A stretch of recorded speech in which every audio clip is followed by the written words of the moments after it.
अत्यंत गरज आहे. सरकारने 2000 ते 2025 ही पूर्ण श्वेतपत्रिका काढावी अशी जनतेतर्फे जनतेची प्रतिनिधी म्हणून मी मागणी करते. एवढंच नाही तर एक इशारा पत्र हे महसूल विभागाकडनं आणि पोलीस विभागाकडनं काढलं गेलं पाहिजे. महसूल विभागाकडनं इशारा पत्र काढून सगळ्या महसूल अधिकाऱ्यांना की तुम्ही याच्या पुढे कुठलंही डॉक्युमेंट न बघता किंवा सगळे जे कायद्याप्रमाणे न करता जर केलं, कारण माझ्याकडे असंख्य कंप्लेंट्स येत आहेत महसूल विभागाच्या, तर महसूल मंत्र्यांना माझी हात जोडून विनंती आहे की याच्या पुढे तुम्ही एक इशारा पत्र काढा की कुठल्याही महसूल अधिकाऱ्यांनी कुठलीही अनियमितता केली तात्काळ 24 तासात त्याला सस्पेंड केलं जाईल. दुसरी, मला पोलीस डिपार्टमेंट गृह खात्याकडनं एक इशारा पत्र पाहिजे पोलीस डिपार्टमेंटला की लोकांच्या मुद्द्यांसाठी तुम्ही काहीही करत नाहीत. गंभीर मुद्दे घेऊन लोक तुमच्याकडे येतात, त्याला तुम्ही काडी मात्रही किंमत देत नाहीत. असे जर आमच्या निदर्शनास आले तर त्यांच्यावर सुद्धा शो कॉज नोटीस देऊन त्यांच्यावर सक्त कारवाई करण्यात येईल असं इशारा पत्र गृह विभागाकडनं दिलं पाहिजे. आणि मला असं वाटतं की खरंच आज आता एकच दिवस उरलाय अधिवेशनाला, अजून तरी विरोधी पक्षांनी एक काहीतरी भूमिका घ्यावी आणि महाराष्ट्राच्या मुद्द्यांवर लढावं आणि त्याचा जो आता खेळ खंडोबा करून ठेवलाय तो आता बंद करावा.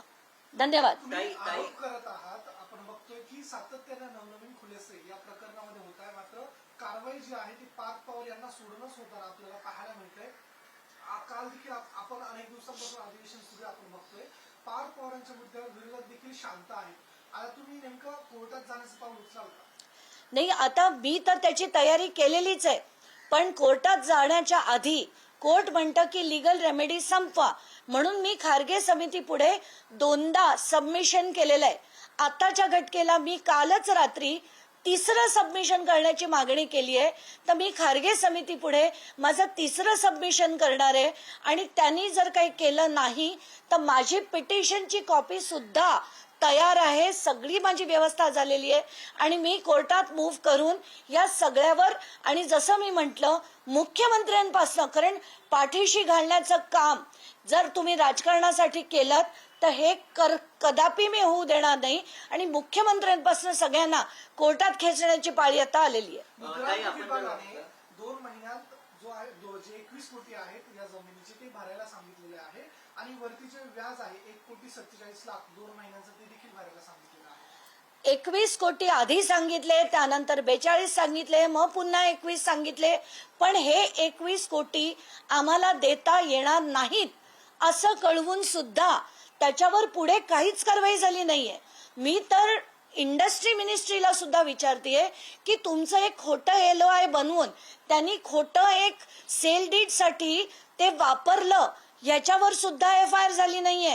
तर उदय सामंत जे मिनिस्टर ऑफ इंडस्ट्रीज आहेत त्यांनी एक इंडस्ट्री विभागातर्फे FIR करणं गरजेचं आहे. आतापर्यंत ते झालं नाहीये. आज मी त्यांना देखील एक पत्र देऊन त्या कारवाईची मागणी करणार आहे. 21 कोटी रुपये जो दंड आहे तो कायद्याप्रमाणे वसूल केला जाऊ शकतो. जर त्यांनी तो दिला नाही तर त्यांच्या कंपन्यांमधनं, अगदी त्यांनी तिथूनही दिला नाही तर त्यांच्या मालमत्तेतनं जप्तीची कारवाई करून हे केलं गेलं पाहिजे. पण ते करतील का माहित नाही, पण शासनातर्फे हे झालं पाहिजे.